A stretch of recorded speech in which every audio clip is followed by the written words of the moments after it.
RMC, 6h-8h30, Apolline Matin. Apolline de Malherbe. Il est 7h12 sur RMC et RMC Story, l'heure du témoin du jour, direction Marseille. À Marseille, où nous attend Daouya Hassani. Bonjour. Vous êtes mère de famille, vous êtes habitante de la cité Jean Jaurès depuis 11 ans maintenant.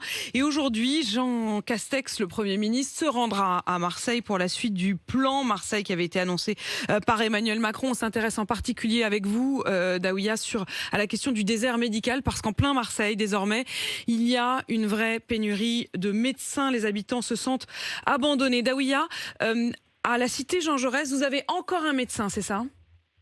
On a un médecin qui il ferme le 17 décembre. Il ferme le 17 décembre, définitivement, et il n'y a pas de successeur? Pas du tout. Pas du tout. Qu'est-ce qu'il vous dit? Il a cherché des médecins, mais d'après eux, ils n'ont pas trouvé. Et le docteur Briocel, elle a voulu rester. Oui. Mais il n'a pas trouvé quelqu'un parce qu'il ne peut pas tenir toute seule. Parce qu'il y a de la clientèle, au fait. Il y a du monde. Il y a du monde, ça, il n'y a pas de problème. Il y a du monde. Non, pas du tout. Il y a du monde dans le quartier. La cité Jean Jaurès, c'est quoi? C'est 3 quartiers avec 10 étages et 10 appartements par étage. Voilà, il y a le cité Jean Jaurès, il y a Campagne-la-Rousse, et il y a un autre quartier aussi. Il y a 3 quartiers. Il y a 3 quartiers, ça mériterait au moins 2 médecins. Au moins 2 médecins. Normalement, il y en avait 3. Il y a 4 cabinets. Il y en avait 3 quand vous vous êtes installé. Vous vous êtes installé là il y a 11 ans. Hein. Il y a 11 ans, en 2010. Il y avait 3 médecins. Il y avait 3 médecins, vous les avez vus partir donc les uns après les autres. Mais le plus, il est parti parce qu'il était à la retraite. Après, il y a une femme qui a remplacé, mais il est parti. Ouais. Là, on a une femme et un homme. Le monsieur, le docteur Blain, il part à la retraite. Briocel, elle a dit, je ne peux pas rester pour payer 2 secrétaires, plus il y a trop de charges. Et elle trouve personne pour venir la rejoindre dans ce cabinet médical. Voilà, d'après eux, ils n'ont pas trouvé. Quel est l'obstacle si je vous écoute, Daouya? C'est qu'en effet, ils sont débordés. Est-ce qu'ils ont aussi le sentiment peut-être d'une crainte d'insécurité? Quels sont pour vous les obstacles? Non, l'insécurité, non. Dans le cabinet, la sécurité est liée. Comme il a dit le docteur Briocel, il n'y a pas de problème de sécurité. Ils sont en sécurité par contre. Là, c'est sûr, il n'y a pas de problème. Mais pourquoi ils ne viennent pas, on ne sait pas. On est dans une zone franche.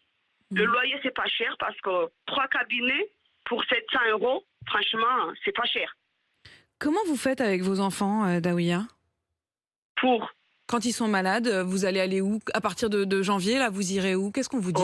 Le centre d'urgence. Parce qu'il n'y en a pas. Les médecins ne veulent pas prendre de nouveaux patients. On ne peut rien faire. On a beau demander, non.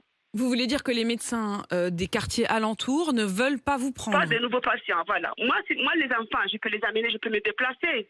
Mais les personnes âgées, qu'est-ce qu'ils vont devenir? Parce qu'on les aide pour descendre. Mais là, je ne sais pas, franchement, on est perdu. Parce que quand on est jeune, ça va, on peut bouger. Mais les personnes âgées, parce qu'il y en a des personnes âgées dans le quartier. Qu'est-ce qu'ils vous disent? Qu'est-ce vont devenir les mamies? Qu'est-ce qu'ils vous disent? J'imagine que vous en parlez entre vous. Et on est perdu. On est perdu. Si vous aviez Jean Castex devant vous tout à l'heure, quand vous voyez que le président est venu, que le Premier ministre vient, ça n'a pas l'air de changer grand-chose, hein? Qui vient nous aider, parce que nous, s'il a les moyens de débloquer cette situation, parce que de toute façon, nous, dans les quartiers, on est abandonnés. Vous vous sentez globalement abandonné? Oui, il n'y a rien dans le quartier. Ça veut dire quoi? Il n'y a rien pour les enfants? Et le centre médical, il n'y a rien d'autre. Et la pharmacie, vous croyez qu'elle va s'il n'y a plus les médecins? Elle ne sert pas de médecins, ils vont fermer automatiquement. Donc il n'y aura plus rien, il y a déjà plus que 2 choses, c'est-à-dire les médecins et la pharmacie, mais vous imaginez que l'année prochaine c'est fini. S'il n'y a plus de médecins, il n'y aura plus de pharmacie non plus. Voilà, mais où on va aller? Donc ça veut dire que pour aller acheter vos médicaments, si vous ne pouvez pas aller à la pharmacie de la cité, vous devrez aller où? On prend le bus. On ne peut pas aller à pied, on prend le bus. Soit on va jusqu'à Chemin de Gip. Ouais. Ou bien à Sainte-Marthe. Mais il faut prendre le bus. Et côté commerce, Daouya? Il n'y a pas. Il n'y a pas. On a un seul magasin qui est un peu plus bas. Il faut prendre le bus. En fait, pour aller faire vos courses, vous êtes obligé de prendre le bus. Oui, oui, parce qu'il n'y a rien. Il n'y a rien, dans le quartier. Quand vous entendez à la télé qu'on parle de commerce de proximité, ça vous paraît une fiction pour vous, hein? Il nous fait rêver, mais il n'y a rien dans le quartier. Il n'y a rien. Naouya, merci pour votre témoignage. J'espère que Jean Castex vous écoute à l'instant parce qu'il est en route pour Marseille et franchement, il ferait mieux de venir vous voir, vous, et d'essayer de comprendre la réalité. On nous parle d'un plan Marseille, mais j'ai l'impression que vous n'en voyez en tout cas pas la couleur.